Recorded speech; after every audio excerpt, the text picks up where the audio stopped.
Hey everybody, Joseph Rothschild here, aka MBT. We are back with Skyhawk, billionaire philanthropist, inventor of the COVID-19 vaccine, firefighter on 9/11.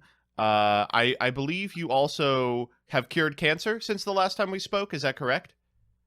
Yeah, absolutely. The lab work that I've been doing has been super successful. And next on my list was going to be to cure polio, but apparently somebody's done that already, so I'll have to come up with something else. Yeah. And that is a good segue into what we're looking at because you have come up with something else. So everyone, let me just bring you up to speed. Giant Skyhawk is the individual who got their invitational invite with Dinosaur, clobbered the invitational with Dinosaur, will be appearing in front of all of you at the Konami Remote Duel stream. They're going to get the nice little portrait and probably be playing some Scrap Raptor nonsense, right? So they last night said, "Hey, just so you know, I entered another extravaganza and topped." And I said, "Oh, I suppose this is just one of those to display my power type things." And then they sent me the list that they topped with, and it was Fluffal. So my first question is, are we a minute into the video? We are. What the fuck, dude? What is going on? Why? Okay, Oh my so god. just to clarify, I would consider it more of a bubble. I did Oh. get my invite, but I think I was like 35th or so after Ah. Swiss, which is still pretty crazy. But basically, Um, how this happened is a friend of mine who was instrumental in building this, Outback YGO, messaged me and he was like, this was like 2 weeks ago. He messaged me like, "Hey, have you read the Fluffal cards?" And I was like, "No, No are one's you read the kidding? Fluffal cards. No one's read the Fluffal cards." And he was like, "You should read them." And I was like, "Okay." And I read them, and then I was like, "Wait, all of these pieces individually are nuts." And I was like, "Okay." So I talked to Mr. Ease, also Mm. instrumental in the building of this, and he's been around the Chalice Slime monthlies, bubbled a whole bunch of them, and did top ones. So like it's had some success there. I was gonna say, Uh, funny you should mention bubbling in the same sentence as Mr. Ease. Mr. Ease has a record of 17th twice when we did top 16s for Chalice Slime Monthly, and ninth the one time we did a top 8. yep. Truly unfortunate, and it sucks because he's playing. He's one of the few people who's actually like continuing to innovate on this. Mm-hmm. But so I went back and forth with them, and when I was discussing it with Outback, we were trying to do like Auroradon combos with Old Entity Cthulhu to like draw 12. Yeah, yeah, But we yeah. found that there was like no payoff, and so I was like, wait, I've always wanted to try this. What if we play Necrofusion? And Necrofusion is a trap. And Outback's response was, "Skyhawk, you have to stop playing trap cards and combo decks. Please, I am begging you." I'm looking at this card, and to me, it looks exactly like Survival's End. It looks exactly like Solemn Judgment. It's just, I just, the mind is boggled by this. Like, Fluffal historically has been this blind second deck that OTKs with the unbelievably powerful fusions. It looks like you are not doing that. You're playing trap cards. You're playing one Scythe main. There's an artifact Scythe in this deck. There's some Pendulum card I've never read in my entire life. I, oh my gosh. Yeah, so Outback took pity on me as the combo genius that he is, Mm-hmm. and he found a way to make Necrofusion searchable in engine. So you don't have to rely on Trap Trick or anything. You can search Necrofusion. And searching Necrofusion in this deck is really, really, really broken. And I think it's best if we maybe just like explain what these cards do, and as we go through, it'll make a lot more sense as to what I'm trying to do here. Sure. Let me. I'll ask you a couple of questions before we get into the card by Right. card, and I imagine we'll do a quick overview of your tournament run at the end. Mhm. But the first thing I'd like to ask, and what you all should be asking of any rogue deck that does extremely well, is this deck good, or you're a talented player? Are you good? Is this like a Jeff Jones topping with reactors type thing, or is this legit? Well, I mean, I don't think I'm that good, seeing as the only reason I'm playing two polymerization is because I only own two. I'm going But to hurt you. um, uh, no, I genuinely think this is good. I was discussing things with people after the event. I've been learning the ins and outs of this deck for the last 2 weeks. Every individual piece of this deck is like just completely bonkers. And I think it's just that metas haven't been quite correct, or people haven't like taken the time to invest into learning this stuff. If I can pick this up after Unga Bunga dinoing for the last little bit, I genuinely think like if you put the time in, people can pick this up. I don't think this is a meme. I think this is actually good, and I think my performance at the Extravaganza, I think that proved it. I think this is legit. Okay. And then the second question is, does this deck get a whole lot worse if people understand how to play against it? It gets worse if people like decide to main deck Droll more, but Necrofusion actually helps us play around Droll. You have some 3-card combos, like multiple different 3-card combos that actually play around a Droll in your first search. Upcoming format it might change, but to be honest with you, this deck is really resilient towards hand traps. It doesn't care that much about Lancia for the vast majority of hands.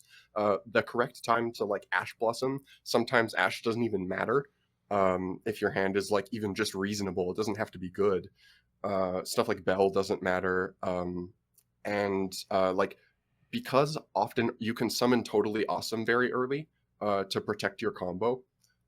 Pretty often you can just neg whatever like individual hand trap people are playing. And right now in this format, a lot of people are just playing like the blind second haymakers. Like they're playing stuff like Phantasme, Dark Ruler No More, or Droplet. This deck doesn't care about any of those cards.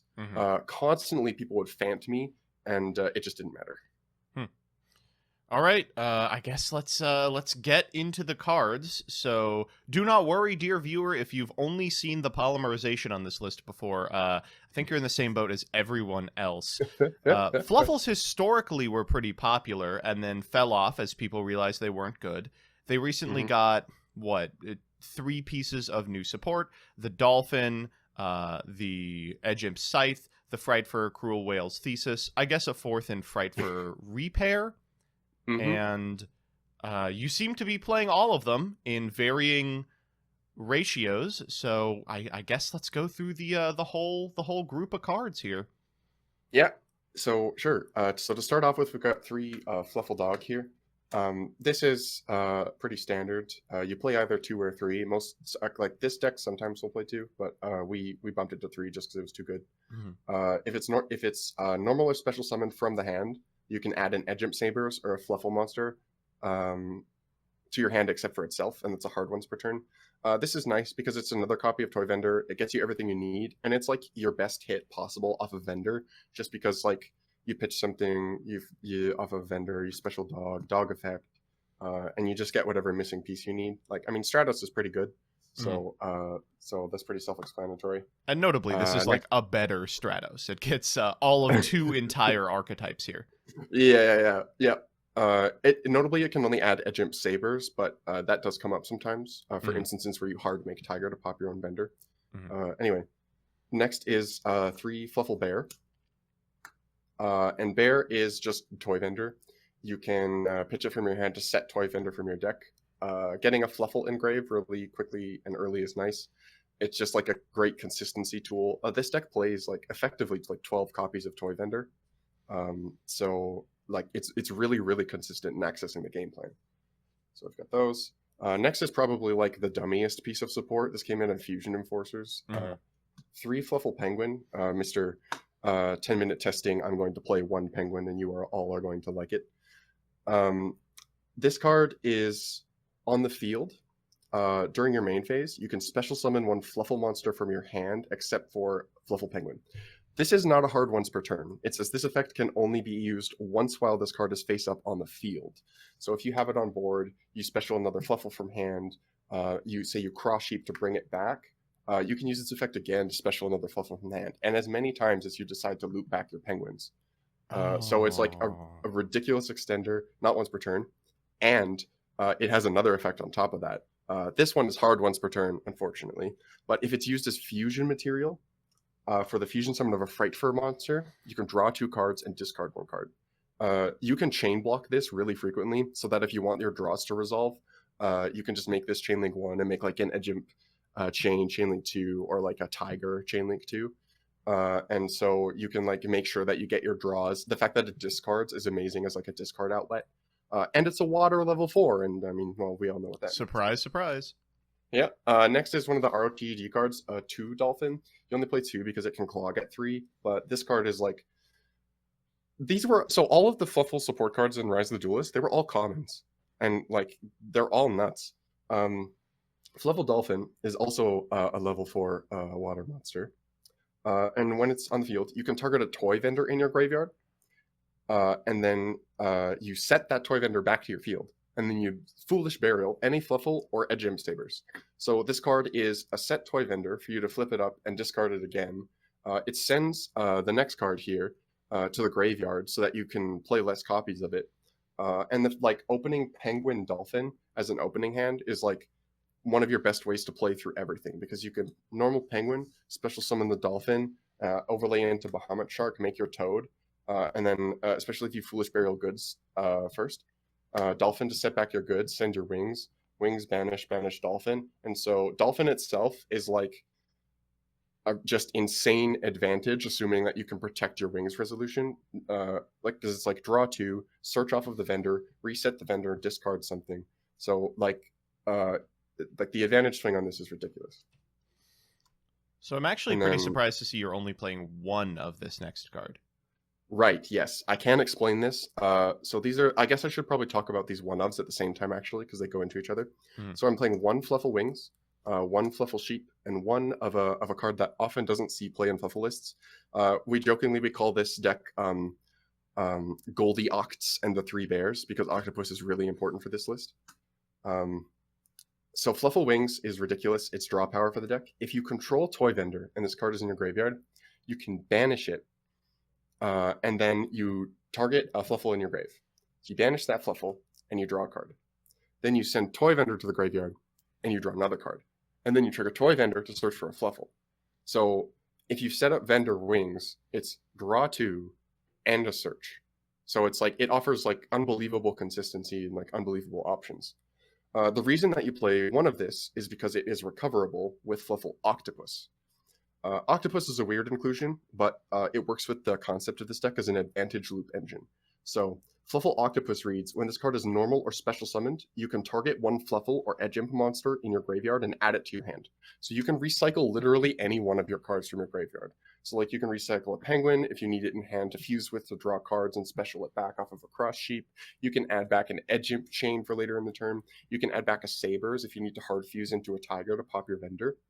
And it's crazy. But the reason that this works is because when it's used as fusion material, I believe for a Fright for Fusion monster, you can return any 2 banished monsters back to your graveyard. So when you use Octopus as fusion material, you can put your Wings back in the graveyard for next turn. So it boosts consistency by letting you shrink deck size, and then you only have to play 1 Wings. And because Wings is also accessible through Dolphin and literally the rest of your deck, you're never going to have a problem finding it. Octopus has additional utility, but that might come up when we get to the extra deck and how this functions. And then what's the deal with Sheep? This card is broken. I don't understand why they made this and then made all the other support. So as a not once per turn, if you control any Fluffal, you can special it from hand. But it's like it is an unbelievable tool for like generating advantage. So its other effect as a hard once per turn is you can return any Fluffal that you control to the hand to special summon an Edge Imp monster from your graveyard or your hand. So let's say you've discarded an Edge Imp chain, for example, and you've got like a Penguin just kind of chilling out here. You can special the Sheep, add the Penguin back to your hand, and special the chain. So not only have you kept the resource that you bounced, but you've like still got 2 bodies on field. And then obviously like through the rest of your combo, you special Penguin special summon another thing. But Sheep offers just like really incredible swings. And it's also good for getting Sabers up for something we can talk about a bit later. But Sheep is really broken. Like being able to bring back stuff and send them back is really crazy. So next we've got 3 Edge Imp Chain. This was previously one of the most disconnected parts of the Fluffal deck. Mm-hmm. This card is like really, really strong. Sending it to the graveyard off of a vendor or anything. So if it's sent from the field or the hand to the graveyard, you can add any Fright Fur card from your deck to your hand. So this card searches Patchwork, and it searches the Pendulum monster that we can get to later. It can search Repair if you need it. It can search Frightful Fusion. And being level 4 is relevant for some Frightful Meister plays. And it's good for just going into generic rank 4s as well.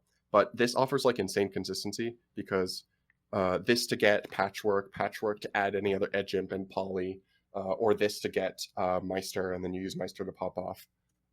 Discarding this off of a vendor, using it as fusion material, normal summoning it and linking it off, all just absurd, just offers ridiculous advantage. Next is 1 Edge Imp Sabers. People might know this from BA shenanigans, but with Edge Imp Sabers, if it's in your graveyard, you can place a card from your hand on top of the deck and special it. So this works really good in conjunction with Toy Vendor, and I can maybe get into that when we hit Toy Vendor. I'm main decking 1 Edge Imp Scythe. This list is going first, so you don't want to go too all in on Edge Imp Scythe. I have more in the side deck. But the reason you play 1 is this is actually a part of your end board, but you keep it in the graveyard. You can sometimes keep it in hand, but your goal is to have it in grave at the end of your combo. And so in the graveyard, this card just protects your Frightful Fusions, right? Yeah, it's just Bailings. And then while it's in hand on your opponent's turn during the main phase, you can fusion summon on your opponent's turn. And that can summon a whale, which is a disruption on your opponent's turn by popping one of their cards. And if you have Penguin, it can let you cycle on your opponent's turn by using both this fusion material. Oh, to like maybe find like a Lancia or a Droll or something. Yeah, exactly. That's cute. So and yeah, you draw side cards like crazy in this deck. But once we get to like what the actual end board is, I can explain why you main deck the 1 Scythe. Okay. Speaking of Scythe, we have another one. Speaking of Scythe, it's Artifact Scythe. This is basically part of the win condition of the deck. The deck plays Dagda, and your goal is to pop Scythe on your opponent's turn. You have multiple ways to do this. Edge Imp Scythe is one of them, and Necrofusion is the other. So we all know what this does. Locks your opponent out of the extra deck. There's some interesting applications with Dagda where you can play around Cosmic Cyclone on your set Artifact Scythe, and still resolve the effect of Scythe. And then there are also some pretty crazy interactions where if they drop out your Scythe, you can often destroy it and then summon it back from the field if you end on your Dagda. But weird. I'll jump into that later. You have a ton of ways to play around all the interaction on Scythe. Okay, we have made it. Skyhawk, what the hell is this card? I didn't know this card existed. I thought you had snuck a custom into this deck. I've never read it. Is it new? Is it old? No, this is not new at all. Well, actually, it kind of is. It's relatively new. This was actually in Toon Chaos, believe it or not. What? Wait, was there any other Fluffal cards in Toon Chaos? I don't think so. They just randomly printed a Frightfur? There's just randomly printed a Frightfur. Sure. This card is secretly, like, nobody has ever tried to use this before. The pendulum effect of this card is ridiculous, and it's, like, generically accessible. So the pendulum effect is, you contribute 1 level 4 or lower Frightfur, Fluffal, or Edge Imp monster, and special summon from the deck 1 Fiend monster with the same level, but with a different name. You'll notice there's no restriction on like negating the effects of the Fiend monster you summon. There's no restriction on the type of Fiend monster you summon. It is any level 1 to 4 Fiend. You just special it from deck. And you're playing 7 copies of Meister. Because it's a Frightfur card, it's searchable off of Patchwork. It's searchable off of Chain. So you're playing 7 copies of this. So you only need to play 1. So what do you do with it? Well, Outback found out that you could use this to special summon Lilith, Lady of Lament. No. And this is what guarantees you access to Necrofusion. No. Wait. You don't have to... Oh my gosh. Sabers, and you special summon Lilith, Lady of Lament. They're both 3s. Oh, yep. No. And Sabers is searchable by, like, literally everything in your deck. So you tribute Lilith, and you reveal 3 copies of Necrofusion. And you set them. But we'll get into why Necrofusion is so ridiculous in a moment. I recognize that explaining this, like, it feels like a bit mundane thus far. There's some weird stuff. But when I show you what the end board setup is, this will all make sense. Okay. So we've got first spells, just a bunch of goods. This card's crazy in this deck, right? Yeah. Opening Foolish Burial Goods gives you like a really ridiculously high chance to win the game. Seeing this and like literally any other like reasonable card is often your full setup. It's another copy of Vendor because you can Foolish Burial Goods a Vendor to add a Fluffal Bear, and then Bear pitch to set another Vendor from deck. Vendor also not being once per turn is ridiculous. So once per turn, you can discard one card from your hand and then draw a card and reveal it. If it is a Fluffal, you can add it to your hand and then you can choose to special summon any monster. If it's not, you discard it. The discard is usually fine. If you rip something like an Edge Imp Chain and you discard, you just add Patchwork and you keep going. If you rip a Fluffal like a dog, you can special summon it and add like a penguin. Normal the penguin, special summon something else, go off, add infinitum. So Foolish Burial Goods is really crazy. In a pinch, Foolish Burial Goods can also send Repair, which is nice. It doesn't come up that often because Whale can do it for you, but it has some added utility there. Vendor doesn't have a once per turn clause on it anywhere. You regularly trigger this like 4 to 5 times in a turn, just off of like resetting them with dolphins and setting them with bears and adding them back with a Barricade Borg blocker in the extra deck. So like you're constantly like resolving ridiculous amounts of these. So we got the Vendor and the goods. Next is like the most ridiculous search spell probably in the game. I remember for years people said when we got this card, Fluffal was going to be tier 1. Yeah, and then people just didn't play it. I think it suffered just from like a lack of people trying to pilot it. But Patchwork is literally add polymerization, add an Edge Imp. This is something that can connect you to Edge Imp Chain. Fright for Patchwork can search Edge Imp Chain, and then Edge Imp Chain can search Meister, or Edge Imp Chain can search Patchwork, and then you can go from there. So this is kind of like something that like connects your whole deck together. It is important to resolve, but often you just like draw into this late in combo and you've already got a Toad on board, so you can pretty easily protect its activation. So next we've got 2 Polymerization. Would you have played the 3rd if you had it? Thinking back on it, maybe. I would have been bad though. I would have played 41 cards and done 3 dog, 3 poly. But I think I'm glad I don't have to explain that away. Yeah. So I actually think 3 dog and 2 poly makes sense for this build. Most of the time, Fright for Fusion is your turn 3 follow-up, if there is a turn 3. In general, you only really need 2 of these, just because they're really accessible off of digging to Patchwork. Opening 1 is nice, because opening 1 with Penguin and an Edge Imp without seeing the Patchwork can make it really easy to chain block Penguin and dig for stuff, or make Tigers to pop your Vendors. So it's really nice to draw, but 2 is I think a good number, just because you don't want to see multiple of them without having already started cycling through your setup. So now for like the power 1 of spells, Fright for Fusion, pretty self-explanatory. It's like the Miracle Fusion, searchable off of Edge Imp Chain.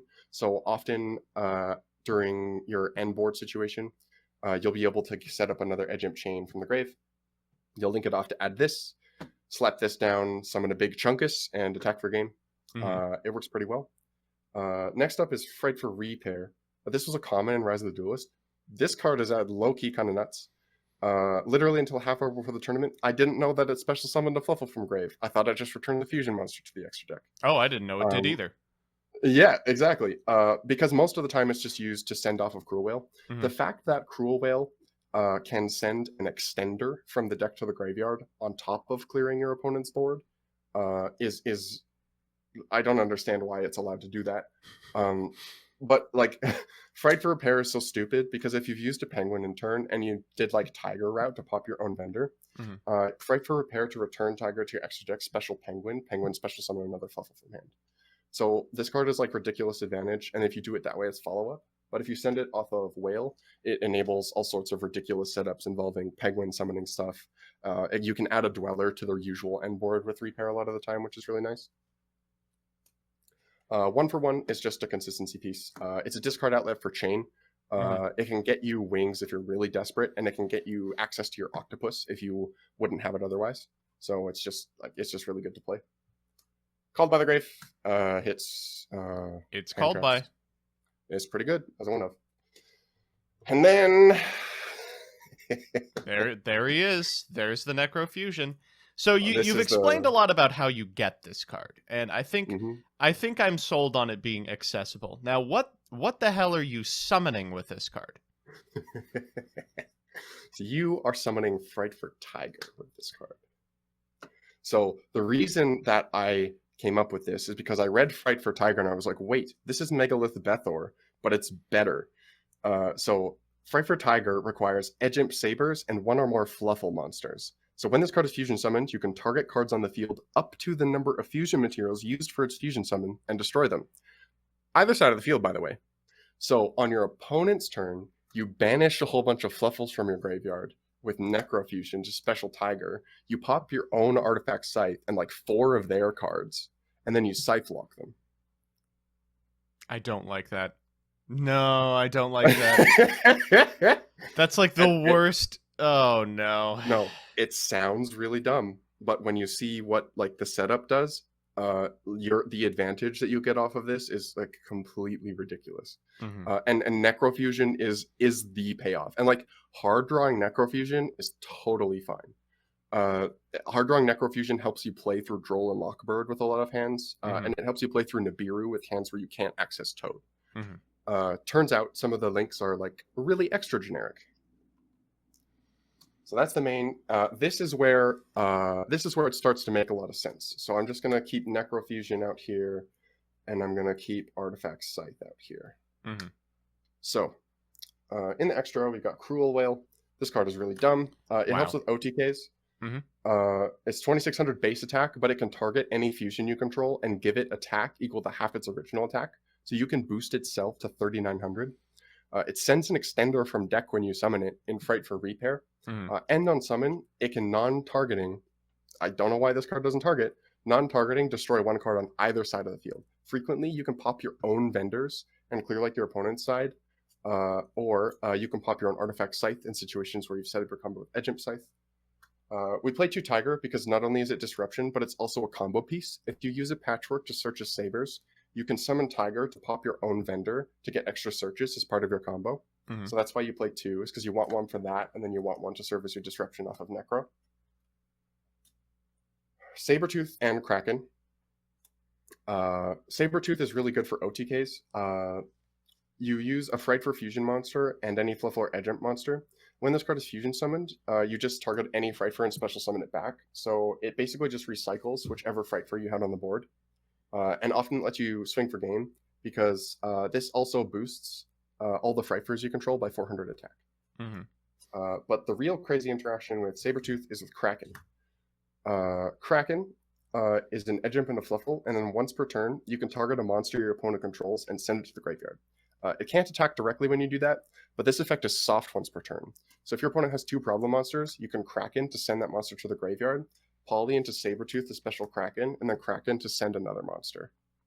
And I imagine there's scenarios where, like, you send a monster with Kraken, then you Sabertooth, bring back the Kraken, and oh, that card did not activate that effect this turn, and it gets to attack a bunch of times. Yeah, not to mention that this is actually just lethal.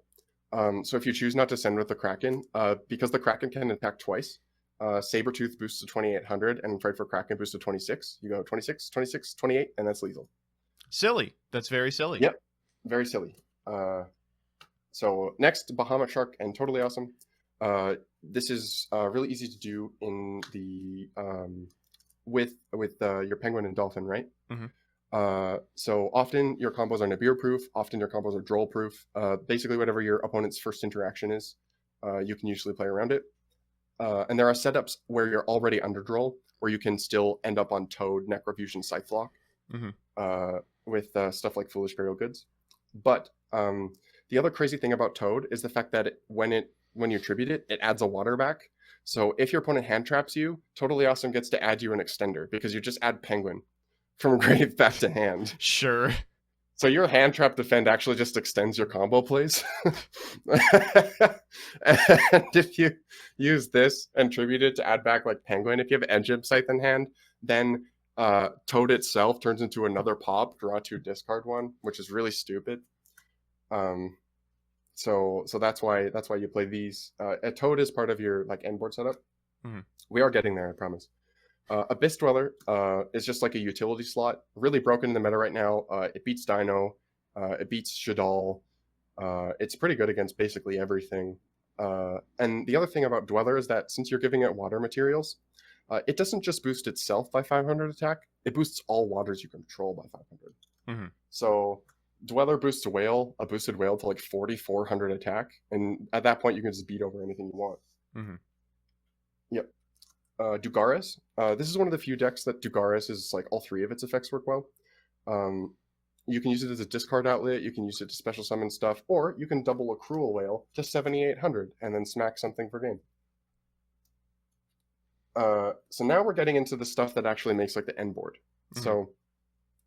So Cross Sheep, most people already know what this does. It's really broken. Yep, but extremely you actually unfair card. Yes, but you utilize this a lot better than most other decks. You actually end on Cross Sheep. Mm-hmm. You sit on Cross Sheep in the extra monster zone. Artifact Dogda. Card is really dumb. Anytime a card on the field is activated, you can set an artifact card from your deck to destroy it. So that's what Dogda does. And importantly, if this link summoned monster was destroyed on your opponent's turn, you can special summon an artifact monster from your graveyard. So, tell me you don't activate this effect. You do frequently. It's the way that you play around artifacts. It's the way that you play around Droplet on Artifact Scythe, and it's the way that you play around Cosmic on Artifact Scythe. And I'll demonstrate those setups. We're really close here, I promise. So Cross Sheep and Dogda. Barricade Borg Blocker. This card is really, really good. It seems very unassuming, but the fact that it's a discard outlet, so you can just discard a vendor and trigger its effect, discard a chain, trigger its effect, discard a wings if you drew it in hand. Mm-hmm. It can link bodies off of the board. And then during the end phase, you just get to add Toy Vendor back to your hand for next turn. It's crazy. You often go through this just if you're looking to like loop resources and get an advantage and stuff. Right. So it's really great as a utility slot. Appaloosa, this is part of your end board. Really easy to make. You can make it early sometimes, but most often you make it at the end of your combo. Normally it's with 3 materials, sometimes with 2, but you usually sit it like right here. So finally, Nightmare Phoenix, just kind of a random slot. It would be access code if I owned one, but I don't. So now I've walked you through all of that stuff, right? And so far it might sound like pretty mundane. So here's the setup. So your usual end board for like 85% of your hands is Cross Sheep, Toad, and Appaloosa. And most of the time, and a set Necrofusion and a set Artifact Scythe. Okay, so Cross Sheep, Toad, Appaloosa, Necrofusion, Scythe. Yeah. So this seems like pretty good, but it doesn't seem like game breaking. Yeah, so this is where it gets game. Yeah. So this is where it gets game breaking, right? Mm-hmm. So let's say most of the time through the course of your combo, you can get Edge Imp Scythe and Fluffal Octopus into your graveyard, along with a whole bunch of Fluffals. Mm-hmm. So on your opponent's turn, once they've committed to some of their plays, right? They say they get like 2-3 cards on the field, and you're like, okay, now's the time to Scythe Walk them. So you flip Necrofusion, right? Right. Necrofusion to summon Tiger, banish however many Fluffals in your graveyard that you want. So a special Tiger. So you go Chainlink 1 Tiger to destroy their whole field and your set Artifact Scythe. Chainlink 2 Cross Sheep. So Tiger will pop the Artifact Scythe, and Cross Sheep will summon Fluffal Octopus. Then in a new chain, Chainlink 1 Fluffal Octopus, Chainlink 2 Artifact Scythe. So you Scythe lock them, and then Octopus will add back your Edge Imp Scythe from the graveyard. Okay. So then you block them out of the extra deck and you pop 4 of their cards. So now you have the Edge Imp Scythe in your hand, and then on their turn, you fused with the Octopus and the Edge Imp Scythe to summon Cruel Whale, to pop another one of their cards and another one of your cards, and then Octopus will return wings to the graveyard, so you can draw more cards on your next turn. So not only have you like wiped their like almost their whole board that they've committed to, you've locked them out of the extra deck, but you've added back another disruption, and you've recycled your draw power and your whole Fluffal engine. Not to mention that often you have like 2 or 3 other cards in your hand to kill with on the next turn. But let's say maybe you had to use a Toad early, right? And you have an Artifact Scythe here. Mm-hmm. These are back in grave. You haven't summoned this. You haven't summoned this. And you didn't extend far enough to go do Appaloosa. You ended on just Cross Sheep, Dogda, and set Necrofusion, set Artifact Scythe, right? Yeah. So let's say they Cosmic Cyclone your Artifact Scythe. Mm-hmm. So you flip your Necrofusion once they've committed to some stuff. You summon the Tiger. You pop a few of their cards or whatever. Oh, sorry. Let me just get my head around this. You're letting the Cosmic Cyclone resolve. Yes. I'm There's still no with reason. ya. Well, yeah. So there's no reason. There's no reason to negate it. And this is assuming maybe you've used Toad on something else. Mhm. But so like the Cosmic Cyclone resolves, right? So you Necrofusion into the Tiger. You banish whatever you want. You pop their cards. You pop their cards, right? You summon Octopus to add back Edge Imp Scythe. Yeah. When they commit another card to the field, you Edge Imp Scythe and the Octo into your Cruel Whale. Yep. Cruel Whale as activates as Chainlink 1. Octopus as Chainlink 2. Octopus returns the artifact Scythe to your graveyard. Wait, what? Then Octopus Cruel can Whale- do what? Octopus returns any banished monster. Oh my god. So you destroy your Dagda and their card, and then because Dagda was destroyed on your opponent's turn, you special summon the Scythe again in defense, and then trigger its effect. This is so You can dumb. do- This is so It's dumb. No, it's and this is actually good. Like this just in like against most decks, pop 4 and Scythe Lock just instantly wins the game. But you also have like Toad and Appaloosa for good hands. Wow. And Toad adds back resources like this. It's like an insane engine. You're often starting turn 3 with like 10 cards, and your opponent has like 2. And not only that, Dagda has like other insane utility in this deck. Because Tiger can pop like any number of cards, Right. you side deck Lancia. You can often, if you set the Scythe on your turn, right? Mm-hmm. So you flip Necrofusion, chain Dagda to set Lancia, you can Scythe Lock them and Lancia them. Wow, that's stupid. I don't like it. Yep. So that's the crux of this deck. The crux of this deck is that you're using Octopus off of Ending Cross Sheep to zip through stuff. You're using the lockdown effect of Scythe to make it really difficult to break your relatively simple board of Appaloosa and Toad, on top of like doing like ridiculous like destruction stuff with Fright for Tiger. Mm-hmm. And then that just wins you the game instantly. And then literally this is like game on board. But you can also do some other stuff, like if you have the Edge Imp Scythe in hand and you've decided to do it that way, and then droplet your Scythe, you can Edge Imp Scythe to, or you can Necrofusion to Tiger, pop both your Scythe and your Dagda, and then trigger Dagda to summon Scythe. Oh, that's silly. So, yes. Yeah. So this is basically, not a once per turn. I'm just noticing on Artifact Scythe. no, it is not at all. So even if they have like the out to Artifact Scythe, they don't really have the out to Artifact Scythe, because you can just recycle it again.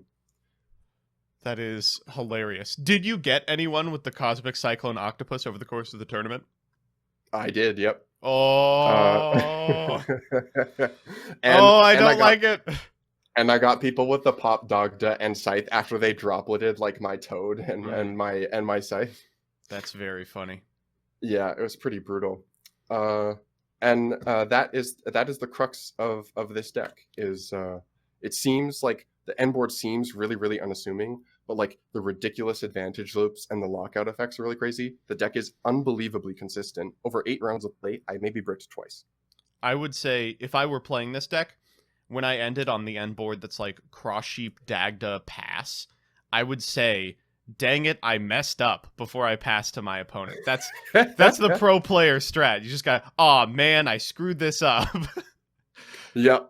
Oh my gosh. No, that's exactly it. It's like, and frequently like I would get hand trapped and I wouldn't get to the end board, but it was literally Necrofusion, Dagda, Pass, and that was game, because it was pop 3 of their cards and Scythe Lock them. Wow. All right. Do you want to talk a little bit about the side deck? It looks like pretty much everything here is self-explanatory. Yes, everything here is like super normal, so we can just do that super quickly. 3 Twin Twisters. It's good just because you discard, discard Vendor, discard Chain off of this. Feels really nice against a Dogma player. You can hit Schism and Punishment and Standby and plus off of your Vendor. Duster, as usual. Dark Ruler sucked. Don't play it. I would actually rather have played 3 Eldritch the Golden Lord instead of Dark Ruler. Oh, that's interesting. Yeah, Eldritch the Golden Lord and Toy Vendor is a 2-card OTK. And it also helps clear the seal, because most of the D-Link players are playing Hot Rod as part of their end board. Yeah. So you can do that to clear the seal and then trigger Vendor. And then Golden Lord can send another Vendor to special itself to trigger Vendor again. so that's really good. Droll, Lancia. Lancia has extra utility because of the thing. Edge Imp Scythe is like a ridiculous hand trap. So like you side two of them for going second just because popping a card in your opponent's turn is nice. Really good for popping pretty much anything. Yeah, that's pretty much the rundown of the side. All right, you want to walk us through your amazing tournament performance? Yeah, so I'll run through this real quick. Round 1 was Trap Tri Brigade. Pretty clean 2-1. Don't remember too much about it, except that game 3 going second, they normal summoned Rat Pier. I activated Edge Imp Scythe, fusing Penguin away for Cruel Whale. I popped the Rat Pier, and they were like, yeah, you got it, man, we're done. Wow, that's a rough one. That's a rough one. Yeah, just because sometimes, like, especially because they're not expecting the normal summon to be disrupted in that way. Yeah. So Scythe catches a lot of people off guard. Round 2 is my first loss. Dragon Link. I should have won this one. I misplayed in game 2. I had a lethal line that played around Droll, but I got greedy and I got Patchwork instead of Frightful Fusion. And then I got Droll, and then I lived, but on the crackback, they had a second Droll, and I was like, yeah, okay, you got it. Yikes. So that was rough. But the thing is, like, I think this is about like a 45 for Fluffal, 55 matchup for D-Link, just because Edge Imp Scythe is so strong. And going first, D-Link has no way to break your board. They don't play anything that deals with it. Wow. Tactics doesn't do anything. Droplet doesn't do anything. Like, none of their stuff, none of it matters. Round 3 was... God, I don't even remember what round 3 was. Dinosaur. I had beat Dinosaur. Dweller is really good, turns out, against the Dinosaur matchup, and you can make it really easily in this. And Scythe locking them means that you only have to contend with UCT. And if you Necrofusion in the battle phase, pop UCT by summoning Tiger, works out pretty well. Very funny. Yes, sorry to take down my old nemesis, or my old friend, I guess. Round 4 was, I believe... it was Dogmatica Shadow. And game 1, I just outed Window with Cruel Whale, popped their back row with a Tiger, and then set up Dweller, and that was the end of the game. Game 2, I Twin Twistered their back row discarding Vendor, and that was the end of the game. You just out Window again by summoning... Cruel Whale's a great out to Window, Kraken's a great out to Window. The stick doesn't really care about Window at all. Round 5 was my other loss to D-Link. This one was sadly unwinnable. Game 1 went second and didn't have the tools to break the board because that's kind of the deck philosophy, is trying to win game 1. Right. And game 2, I bricked real bad. I saw only Edge Imps and no Fluffals. And so I was like, I will set my Sabers and you go ahead. And that was pretty much it. Round 6, I beat Virtual World. Whoa, Virtual World. Yeah, it was doing pretty well digging through, but Virtual World folded to Edge Imp Scythe on Chuche. Yeah. And then they and summoning Whale on Chuche, and they didn't have like a good way to do much extension beyond that.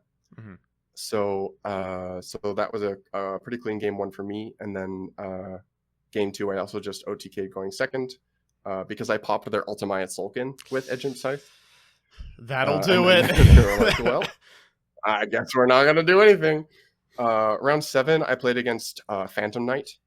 Okay. And then game 1, I set up my board and I Scythe locked them and I popped 3 of their monsters and they scooped. Round 2, going second, I couldn't break a 3-mat Appaloosa and a couple of Fog Blades. It was just a little wonky. Game 3, I went first. I set up Toad, Appaloosa, Dagda, Scythe, and that was the end of the game. They couldn't play through the artifact Scythe. Yep. My last round was unfortunately a draw. There was some shenaniganry involved that I don't think I'll get into here. Needless to say, my opponent was a bit scummy. But I ended up drawing against Plunder. Plunder? Decisive game 1 win. And there was a Plunder player right at the end. They were playing a blind second build with droplets and stuff, but my deck can play around droplet really well. So game 1 was quick, and then game 2 took a little while. But it was like a really good run, and I think that doing it that way like proves that like this is a real deck. It's not. This isn't at all a meme. I know it might seem that way. I'd encourage you to try it for yourself. This is actually really, really strong. I think it's legit. All right. Well, thank you so much for coming by. what buyout is going to happen because of this one. Last time, for those of you who don't follow the market side of things, first off, good on you. It's literally Bitcoin, but even more for losers. But Mosaic Rare Gilasaurus is now a $200 card thanks to this idiot. What are we losing here? Necrofusion? Buy your Necrofusions now, baby. Yeah. So there are common prints of Necrofusion. This was actually a super in the special edition of Cybernetic Horizon. Okay, yeah, so there's lots of these available. The stuff that could go up if people like catch on to this, the stuff is good. Lilith, because it's only printing as the structure deck. Penguin could get expensive if it gets bought out. Octopus could get expensive because there's not as much. And Fright for Kraken has had a history of buyouts on it, so Kraken might go up. But like I paid present, $80 this is Canadian cheap. for this deck. At present, yeah, this is like a meta relevant deck that you can buy for like $80. And it rewards, putting in the reps with the deck, I imagine. Yep, absolutely. It is definitely complex. Combos are non-linear, but like once you get the hang of it, like everything is just at your fingertips. It feels amazing to like pilot and navigate the lines. All right. Well, I guess that is it. Do you have any parting thoughts? Dumbass individual who has now gotten a second invite with this pile. Yep.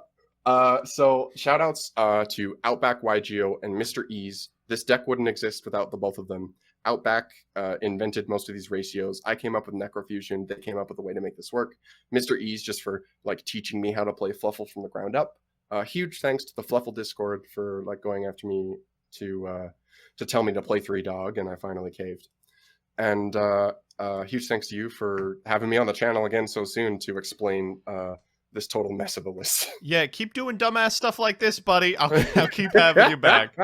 Oh my god. So you're not taking this to the Invitational, right? You can't pass up the opportunity to do Scrap Raptor stuff, I imagine. I'm thinking about it. It'll probably be Scrap Raptor, but I might take this. Are you playing in this weekend's Chalice Line Monthly? I am. Will you be bringing this? Absolutely. Hell yeah. All right, we'll have you on camera a couple of times. Congratulations on your upcoming Chalice Line victory. I'll do my best. And I guess that's it.